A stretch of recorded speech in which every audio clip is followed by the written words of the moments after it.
आज हम जिस वेबसाइट के बारे में बात करने वाले हैं वह एक समय पर दुनिया की सबसे ज़्यादा विजिट की जाने वाली वेबसाइट थी, लेकिन कैसे उसने समय के अनुसार अपने आप को क्रांतिकारी बदलाव में नहीं बदला और याहू आज एक सिर्फ हिस्ट्री बनकर रह गई है। याहू ने एक साथ कई सारी सर्विसेज तो लॉन्च कर दी, लेकिन किसी भी फील्ड में वह स्पेशलाइज नहीं कर पाया। इंग्लिश की एक बहुत फेमस कहावत है, jack of all trade master of none, यानी कि एक ऐसा व्यक्ति जिसे काम तो बहुत सारे आते हों लेकिन किसी भी काम में वो विशेषज्ञ ना हो। याहू की स्थापना आज से 28 साल पहले 1994 जनवरी में हुई थी और इसके दो को फाउंडर्स थे, Jerry Yang and David Filo. Yahoo के इंसेप्शन में इसका नाम Jerry and David's guide to World Wide Web था, लेकिन सिर्फ 3 महीनों के बाद इसका नाम बदलकर याहू कर दिया गया। जब ईयर 1996 को याहू शेयर मार्केट में लिस्ट हुआ तो इसके शेयर की वैल्यू सिर्फ 2 साल में 600% से ग्रो कर गई थी और याहू के सर्च इंजन पे उस वक्त एवरीडे 95 मिलियन यानी कि 9.5 करोड़ व्यूज रोज आने लगे। एक समय था जब याहू की वैल्यूएशन दुनिया में सबसे ज्यादा थी, लेकिन आज के इस मॉडर्न मार्केट में अब याहू एग्जिस्ट ही नहीं करता और सिर्फ हिस्ट्री बुक में एज अ मेमोरी रजिस्टर हो गया है। जहां एक और याहू शिखर पर था, वहीं दूसरी ओर इसी के 4 साल बाद जाकर गूगल आया, जो आज याहू को रिप्लेस कर वर्ल्ड के टॉप पर पहुंच गया है। इसके बारे में भी आपको बताते हैं। गूगल की स्थापना 4 सितंबर 1998 में हुई थी। याहू की तरह गूगल को भी 2 फाउंडर्स ने मिलकर स्टार्ट किया। इन दोनों फाउंडर्स लैरी पेज और सर्गेई ब्रिन के बारे में शायद आप जानते होंगे। इन दोनों ने स्टैनफोर्ड यूनिवर्सिटी में पीएचडी के दौरान ही गूगल को स्टार्ट किया। गूगल, जो आज वर्ल्ड में इंटरनेट का किंग बना हुआ है, एक समय ऐसा भी था जब यह याहू के पास मर्जर के लिए गया था और उस टाइम पे गूगल की वैल्यूएशन कुछ $1 मिलियन अज्यूम की गई थी, लेकिन याहू ने गूगल को खरीदने से मना कर दिया। यही नहीं, याहू को गूगल एक्वायर करने का मौका 2002 में एक और बार मिला। उस समय गूगल की वैल्यूएशन बढ़कर $5 मिलियन लगाई गई थी, लेकिन याहू इसे $3 मिलियन में खरीदना चाहता था, जिसके चलते ही ये डील कैंसिल हो गई। फेसबुक भी एक बार चलकर याहू के पास पहुंचा था। याहू को फेसबुक को खरीदने का मौका मिला तो जरूर था, पर यहां भी याहू अपने कंपनसेशन पर अड़ा रहा, जिसके कारण यह डील भी कैंसिल हो गई। यानी आज के इंटरनेट वर्ल्ड में जो भी बड़ा नाम है, तकरीबन उन सभी ने याहू के पास अपने मर्जर की रिक्वेस्ट डाली थी, लेकिन याहू ने उन कंपनीज को ना खरीदकर दूसरी कंपनीज में इन्वेस्ट किया, जो उसके लिए लॉस का रीजन बनी। जैसे कि जियोसिटीज एक प्लेटफॉर्म वेबसाइट थी जहां यूजर्स को फ्री में वेबसाइट क्रिएट करने का ऑप्शन मिलता था।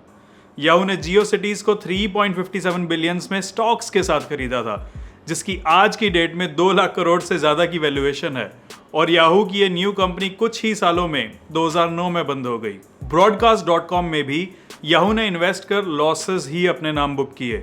द Broadcast.com इंटरनेट यूजर को लाइव टीवी और वीडियोस प्रोवाइड करने का प्लेटफॉर्म था। टम्बलर भी याहू की एक लॉस बुकिंग इन्वेस्टमेंट ही थी। टम्बलर पर यूजर्स अपनी शॉर्ट वीडियोस और अदर वीडियोस डाल सकते थे। ऐसी कई कंपनीज याहू ने एक्वायर की जो उसके लिए फाइनेंशियल प्रॉब्लम्स ही लाती रही। हे, आप वीडियो को लाइक और चैनल को सब्सक्राइब करना मत भूलना। याहू के डाउनफॉल का एक बड़ा कारण यह भी माना जाता है कि इसमें ऐसा कोई सीईओ नहीं आया जिसका विजन लॉन्ग टर्म रहा हो। पिछले 21 साल में याहू में 7 सीईओज आए और चले गए, और जब याहू 2015 में खुद को बेच रहा था तो उस समय के एक्टिंग सीईओ मरीसा मेयर को इसके डाउनफॉल का सबसे ज्यादा जिम्मेदार माना गया।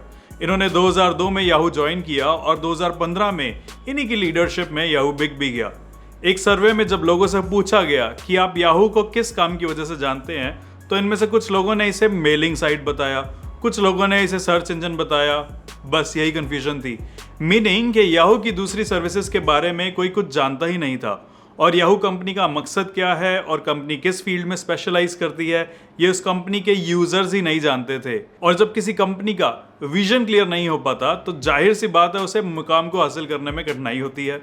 याहू के सबसे खराब दिन तब आए जब माइक्रोसॉफ्ट ने 2008 में याहू को बाय करने के लिए $44.6 बिलियन का ऑफर दिया, लेकिन याहू ने अपने आप को बेचने से इनकार कर दिया और बाद में वेराइजन नाम की कंपनी ने इसे $4.8 बिलियन में खरीद लिया। यानी माइक्रोसॉफ्ट ने जो प्राइस ऑफर की उस समय याहू ने उसे मना कर दिया और बाद में अपने आप को 10 गुना कम प्राइसेस पे उसे बेचना पड़ा। जिस गूगल को याहू ने खरीदने से मना कर दिया था, आज उस गूगल की कीमत याहू की 2015 की वैल्यू के मुकाबले 300 गुना से भी ज्यादा है। एक समय था जब ज्यादातर लोगों के कंप्यूटर्स पर याहू का ही होम पेज हुआ करता था, लेकिन आज यह बस लोगों के लिए सिर्फ एक याद बनकर रह गया है।